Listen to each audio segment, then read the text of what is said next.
Hi friends, welcome to our channel. ఈ వీడియోలో మనం ఇండియన్ హిస్టరీలో భాగంగా సామాజిక మత సంస్కరణ ఉద్యమాలు అనే టాపిక్ నుండి కొన్ని ముఖ్యమైన బిట్స్ ప్రాక్టీస్ చేసుకుందాం. సో ఇవి మనకు రాబోయే అన్ని ఎగ్జామ్స్ కూడా చాలా యూజ్ అవుతాయి కాబట్టి ఖచ్చితంగా వీడియోకి లైక్ చేసి ఖచ్చితంగా ఎండ్ వరకు చూడండి. సో ఇక లేట్ చేయకుండా వీడియో స్టార్ట్ చేసుకుందాం. సో ఇక్కడ ఫస్ట్ క్వశ్చన్ చూడండి. యువ బెంగాల్ ఉద్యమం నాయకుడు ఎవరు? సో యువ బెంగాల్ ఉద్యమం నాయకుడు ఎవరంటే మనకు ఇక్కడ మీరు కూడా వీడియో పాజ్ చేసి ఆన్సర్ చేయడానికి ట్రై చేయండి. సో ఇక్కడ మనకు దీనికి సంబంధించిన ఆన్సర్ వచ్చేసి హెన్రీ డిరాజియో. హెన్రీ డిరాజియో అన్నతడు మనకు ఈ యొక్క యువ బెంగాల్ ఉద్యమ నాయకుడిగా చెప్పుకోవచ్చు. ఓకేనా. సో నెక్స్ట్ 16th క్వశ్చన్ చూడండి. మనం ఆల్రెడీ ఈ యొక్క ఇండియన్ హిస్టరీకి సంబంధించి already first part already upload చేయడం జరిగింది. సో ఆ వీడియో ఎవరైనా చూడడం రాలంటే ఆ వీడియో చూసాక ఈ వీడియో చూసారంటే మీకు క్లారిటీగా దీనికి సంబంధించిన ఇన్ఫర్మేషన్ మొత్తం కూడా అర్థమవుతుంది. ఓకేనా. సో నెక్స్ట్ ఇక్కడ 16th క్వశ్చన్ చూడండి. అస్పృయాంచి కైఫియత్ అనే కరపత్రాన్ని ప్రచురించిన వ్యక్తి ఎవరు? అస్పృశ్యాంచి కైఫియత్ అనే కరపత్రాన్ని ప్రచురించిన వ్యక్తి ఎవరు అంటే మనకి ఇక్కడ ఆన్సర్ వచ్చేసి మహాత్మా జ్యోతిరావు పులే. సో మనకి యొక్క మహాత్మా జ్యోతిరావు పులే గారు 1873లో సత్యశోధక సమాజ్ని స్థాపించడం జరిగింది. సత్యశోధక సమాజ్ని మనకు ఈ యొక్క మహాత్మా జ్యోతిరావు పులే 1873లో స్థాపించడం జరిగింది, గుర్తుపెట్టుకోండి. సో నెక్స్ట్ 17th క్వశ్చన్ చూడండి. పండిత Ramabai Saraswati the high cost Hindu women అనే గ్రంథాన్ని ఎవరికి అంకితమిచ్చారు? పండిత Ramabai Saraswati the high cost Hindu women అనే గ్రంథాన్ని ఎవరికి అంకితమిచ్చారు అన్నాడు. సో ఇక్కడ మనకు దీనికి సంబంధించిన ఆన్సర్ వచ్చేసి ఆనందీబాయ్ జోషి అనేది ఇక్కడ మనకు రైట్ ఆన్సర్గా చెప్పుకోవచ్చు. Anandibai Joshi. Next 18th question చూడండి. ఏ భారత జాతీయ కాంగ్రెస్ సమావేశంలో సంఘ సంస్కరణల కోసం జాతీయ సామాజిక సభ ఏర్పాటు చేయాలని నిర్ణయించారు? సో మనకు దీనికి సంబంధించిన రైట్ ఆన్సర్ వచ్చేసి ఆప్షన్ 1 అండి, 1885 బొంబాయి. సో 1885 బొంబాయిలో జరిగిన సమావేశంలో సంఘ సంస్కరణల కోసం జాతీయ సామాజిక సభ ఏర్పాటు చేయాలని నిర్ణయించడం జరిగింది. మనకి యొక్క 1885లో జరిగిన ఐఎన్సి సమావేశానికి అధ్యక్షత వహించింది ఎవరనేది కింద కామెంట్ బాక్స్లో కామెంట్ చేయండి. సో నెక్స్ట్ 19th క్వశ్చన్ చూడండి. మహారాష్ట్ర సంఘ సంస్కరణల పితామహుడు అని ఎవరిని పిలుస్తారు? మహారాష్ట్ర సంఘ సంస్కరణల పితామహుడు అని ఎవరిని పిలవడం జరుగుతుంది? సో మనకు దీనికి సంబంధించిన రైట్ ఆన్సర్ వచ్చేసి మహాగోవింద రనడే. సో మహాగోవింద రనడే గారిని మహారాష్ట్ర సంఘ సంస్కరణల పితామహుడు అని పిలవడం జరుగుతుంది. మహారాష్ట్ర సోక్రటిస్ అని అంటాం. ఓకేనా. సో నెక్స్ట్ 20 క్వశ్చన్ చూడండి. ఈ క్రింది వాటిలో గోపాల్ హరి దేశ్ముఖ్కు సంబంధించి సరికాని దాన్ని గుర్తించండి అన్నాడు. సో గోపాల్ హరి దేశ్ముఖ్కు సంబంధించి సరికాని దాన్ని గుర్తించండి. సో దీనికి సంబంధించి మనం చూసినట్టయితే సో ఈయనను లోకహితవాది అని పిలవడం జరుగుతుంది. ఇది మనకు రైట్ ఆన్సరే. గోపాల్ హరి దేశ్ముఖ్ను లోకహితవాది అని పిలుస్తారు. నెక్స్ట్ స్వదేశీ భావాలకు ఆద్యుడిగా చెప్పవచ్చు. సో ఇది కూడా మనకు రైట్ ఆన్సరే. నెక్స్ట్ 1877లో ఢిల్లీ దర్బార్కు ఖాదీ వస్త్రాలను ధరించి వెళ్ళాడు. సో ఇక్కడ ఇది కూడా మనకు రైట్ ఆన్సరే. సో ఆ తర్వాత బెంగాల్ సంస్కరణల పితామహుడుగా ప్రసిద్ధి చెందాడు అన్నాడు. సో ఇక్కడ మనకు ఇది రాంగ్ ఆన్సర్. సో కాబట్టి మనకు సరికానిది వచ్చేసి ఆప్షన్ 4 అనేది ఇక్కడ రైట్ ఆన్సర్గా చెప్పుకోవచ్చు. ఓకేనా. 21 క్వశ్చన్ చూడండి. ప్రార్థనా సమాజ్కు సంబంధించి క్రింది అంశాలను పరిశీలించి సరైన వాటిని గుర్తించండి. సో ప్రార్థనా సమాజ్కు సంబంధించి క్రింది అంశాలను పరిశీలించి సరైన వాటిని గుర్తించండి అన్నాడు. సో దానికి సంబంధించి మనం చూసినట్లయితే ప్రార్థనా సమాజం అనేది ఎప్పుడు స్థాపించబడింది? 1867లో ఆత్మారాం పాండురంగ్ గారు మనకి యొక్క ప్రార్థనా సమాజ్ని స్థాపించడం జరిగింది. ఓకేనా. సో అయితే మనకి ఇక్కడ ఈ యొక్క ప్రార్థనా సమాజం అనేది ఒక నాస్తిక సమాజం అన్నాడు. సో ఇక్కడ మనకు ఫస్ట్దే రాంగ్ ఆన్సర్. సో ప్రార్థనా సమాజం అనేది నాస్తిక కాదు, ఆస్తిక సమాజం. ఓకేనా. ఇందులో మనకు భగవంతుని పూజించడం అనేది ఉంటుంది. ఓకేనా. సో నెక్స్ట్ చూసినట్టయితే బ్రహ్మ సమాజ్ ప్రభావంతో ఈ సంస్థ ఏర్పడింది అన్నాడు. ఇది మనకు రైట్ ఆన్సరే. సో నెక్స్ట్ ఇది హేతుబద్ధ ఆరాధనను ప్రోత్సహించింది. ఇది కూడా రైట్ ఆన్సరే. నెక్స్ట్ ఈ సంస్థను మహారాష్ట్ర కేంద్రంగా స్థాపించారు. ఇది కూడా రైట్ ఆన్సరే. సో మహారాష్ట్రలోని ముంబై కేంద్రంగా ఈ యొక్క ప్రార్థనా సమాధిని స్థాపించడం జరిగింది. సో ఇక్కడ మనకు ఆప్షన్స్ కనుక చూసినట్టయితే పై వాక్యాల్లో ఏదైనా ఒకటి మాత్రమే, పై వాక్యాల్లో ఏవైనా 2 మాత్రమే, పై వాక్యాల్లో ఏవైనా 3 మాత్రమే, పై వాక్యాలన్నీ సరైనవే. సో ఇక్కడ మనకు ఒకటి మాత్రం రాంగ్ ఉంది. సో మిగతావన్నీ రైట్ కాబట్టి పై వాక్యాల్లో ఏవైనా 3 మాత్రమే అనేది ఇక్కడ మనకు రైట్ ఆన్సర్. ఓకేనా, ఆప్షన్ 3 అనేది ఇక్కడ right answer. So next 22 question చూడండి. గులాంగిరి గ్రంథాన్ని రచించింది ఎవరు? సో గులాంగిరి గ్రంథాన్ని రచించింది ఎవరంటే మనకు దీనికి సంబంధించి ఆన్సర్ వచ్చేసి మహాత్మా జ్యోతిరావు పులే. మహాత్మా జ్యోతిరావు పులే అనేది ఇక్కడ ఈ క్వశ్చన్ సంబంధించి మనకు రైట్ ఆన్సర్గా చెప్పుకోవచ్చు. సో నెక్స్ట్ క్వశ్చన్ చూద్దాం. సత్యశోధక్ సమాజ్ అనే సంస్థను స్థాపించిన సంవత్సరం.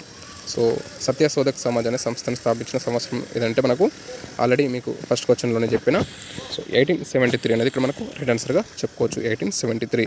సో సత్యశోధక్ సమాజ్ అనే సంస్థను మనకు ఎవరు స్థాపించారు? Mahatma Jyotirao Phule. Okay. So next 24th question చూడండి. క్రింది వాటిలో సరైన దాన్ని గుర్తించండి. సో మనం అదేంటో చూద్దాం.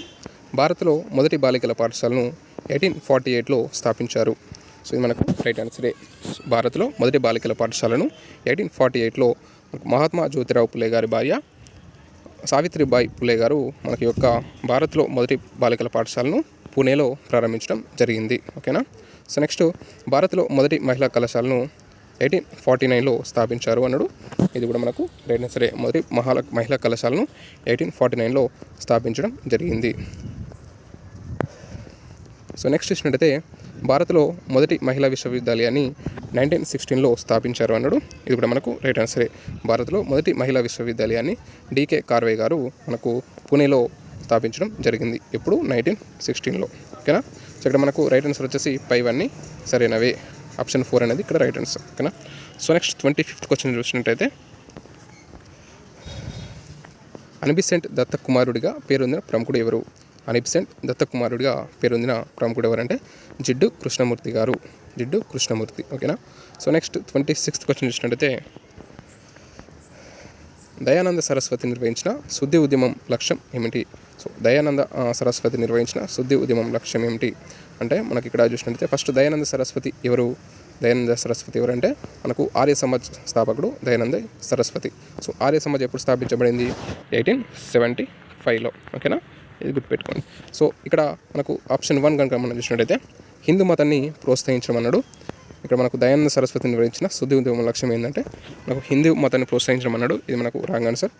మతం మారిన హిందువులను తిరిగి హిందూ మతంలోకి తీసుకురావడం.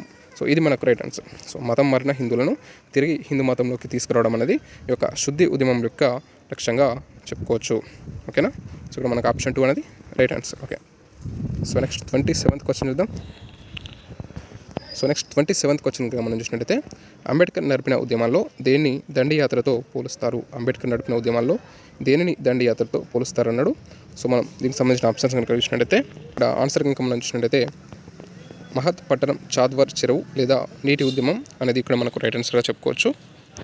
సో ఇక్కడ మనకు మహర్ నీటి ఉద్యమం అనేది అంబేద్కర్ నిర్వహించిన ఉద్యమంగా చెప్పుకోవచ్చు. సో నెక్స్ట్ 28th క్వశ్చన్ చూసినట్టయితే రామకృష్ణ పరమహంసను ప్రభావితం చేసిన వారెవరు? సో రామకృష్ణ పరమహంసను ప్రభావితం చేసిన వారెవరు అంటే మనకు దీనికి సంబంధించిన ఆన్సర్ వచ్చేసి భైరవ బ్రాహ్మిణి మరియు తోరాపురి. సో భైరవ బ్రాహ్మిణి మరియు తోరాపురి అనేది ఇక్కడ మనకు రైట్ ఆన్సర్గా చెప్పుకోవచ్చు. సో కాబట్టి ఆప్షన్ 4 అనేది ఇక్కడ మనకు రైట్ ఆన్సర్. ఓకేనా. సో నెక్స్ట్ 29th క్వశ్చన్ చూసినట్టయితే క్రింది గ్రంథాలను వాటి రచయితలతో జతపరచండి అన్నాడు. సో దానికి సంబంధించి మనం చూసినట్టయితే ఇక్కడ తృతీయ రత్న అనే ఈ యొక్క రచన ఎవరిదంటే మనకు తృతీయ రత్న అనే రచన జ్యోతిరావు పూలే గారిది. A2. Next so annihilation cost అనే ఈ యొక్క రచన ఎవరిదంటే అంబేద్కర్ గారిది. సో మనకు ఇక్కడ annihilation of caste Ambedkar. Next Rajayoga. So ఈ యొక్క రాజయోగ అనేది ఎవరి రచన అంటే స్వామి వివేకానంద. నెక్స్ట్ బ్రహ్మధర్మ అనే ఈ యొక్క రచన వచ్చేసి మనకు దేవేంద్రనాథ్ ఠాగూర్. ఇక్కడ మనకు A2 అలాగే B4 next C1 A2 B4 C1 D3 ఇక్కడ మనకు ఆప్షన్ 1 అనేది ఇక్కడ రైట్ ఆన్సర్గా చెప్పుకోవచ్చు. ఓకేనా. ఆప్షన్ 1 అనేది ఇక్కడ right answer. So next question చూసినట్టయితే అబల బాంధవ్ అనే పత్రిక ఎవరిది? అబల బాంధవ్ అనే పత్రిక ఎవరిది అంటే మనకు ఇక్కడ ఈ క్వశ్చన్ సంబంధించిన రైట్ ఆన్సర్ వచ్చేసి ద్వారకానాథ్ గంగోలీ గారి యొక్క పత్రిక అబల బాంధవ్. ఓకేనా. సో నెక్స్ట్ 31 క్వశ్చన్ చూడండి. కాంగ్రెస్ గాంధీ అంటరాని వారికి చేసింది ఏమిటి అనే గ్రంథాన్ని రచించిన వారు ఎవరు? కాంగ్రెస్ గాంధీ అంటరాని వారికి చేసింది ఏమిటి అని గ్రంథాన్ని రచించింది ఎవరంటే మనకు ఇక్కడ doctor BR Ambedkar. Next 32 question చూడండి. ఆత్మగౌరవ ఉద్యమం ఎప్పుడు ప్రారంభమైంది? ఆత్మగౌరవ ఉద్యమం అనేది ఎప్పుడు ప్రారంభమైంది? సో ఇక్కడ మనకు దీనికి సంబంధించిన ఆన్సర్ వచ్చేసి ఆప్షన్ 1 అనేది ఇక్కడ రైట్ ఆన్సర్గా చెప్పుకోవచ్చు. 1925లో ఆత్మగౌరవ ఉద్యమం అనేది ప్రారంభం అవ్వడం జరిగింది. ఓకేనా. ఆత్మగౌరవ ఉద్యమాన్ని ప్రారంభించింది ఎవరు అనేది కింద కామెంట్ చేయండి. ఓకేనా. సో నెక్స్ట్ చూసినట్టయితే రామస్వామి నాయకర్కు సంబంధించి సరికానిది ఏది? సో అడిగిన క్వశ్చన్కి ఆన్సర్ ఇక్కడే ఉంది. సో రామస్వామి నాయకర్కు సంబంధించి సరికానిది ఏది? సో ఇక్కడ చూసినట్టయితే ఈయనను పెరియార్ అని పిలుస్తారన్నాడు. ఇక్కడ మనకు రైట్ ఆన్సరే. నెక్స్ట్ కుడి అరసు అనే వార్తాపత్రికను ఈయన ప్రారంభించారు. ఇది మనకు రైట్ ఆన్సరే. నెక్స్ట్ జస్టిస్ పార్టీ వ్యవస్థాపక సభ్యుల్లో ఈయన ఒకరు అన్నాడు. ఇది మనకు రాంగ్ ఆన్సర్. సో నెక్స్ట్ ఆత్మగౌరవ ఉద్యమాన్ని ప్రారంభించడం జరిగింది. ఇది మనకు రైట్ ఆన్సర్. సో ఇక్కడ ఆన్సర్ నేను చెప్పేస్తున్నా, ఎందుకంటే ఇందులోనే ఉంది. రామస్వామి నాయకర్ మనకు యొక్క ఆత్మగౌరవ ఉద్యమాన్ని ప్రారంభించడం జరిగింది. ఓకేనా. సో ఇక్కడ ఈయనను పెరియార్ అని పిలుస్తారు. కుడి అరసు అనే వార్తాపత్రికను ప్రారంభించడం జరిగింది. అలాగే ఆత్మగౌరవ ఉద్యమాన్ని ప్రారంభించడం జరిగింది. ఓకే. ఇక్కడ మనకు ఆన్సర్ వచ్చేసి ఆప్షన్ 3 అనేది ఇక్కడ రైట్ ఆన్సర్, ఎందుకంటే సరికాంది అడిగిండు. Okay. So next 34th question చూడండి. మహాగోవిందరానాడే జాతీయ సామాజిక సంస్కరణల సమావేశంను ఎవరితో కలిసి ప్రారంభించారు? మహాగోవిందరానాడే జాతీయ సామాజిక సంస్కరణల సమావేశంను ఎవరితో కలిసి ప్రారంభించడం జరిగిందంటే ఇక్కడ మనకు రైట్ ఆన్సర్ వచ్చేసి రఘునాథరావు గారు.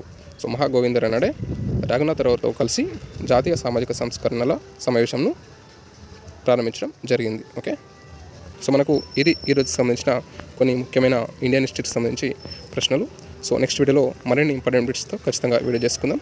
సో ఈ వీడియో మీకు నచ్చినట్లయితే ఖచ్చితంగా వీడియోకి లైక్ చేయండి, అలాగే షేర్ చేయండి, తప్పకుండా సబ్స్క్రైబ్ చేసుకోండి. Thanks for watching. Thank you.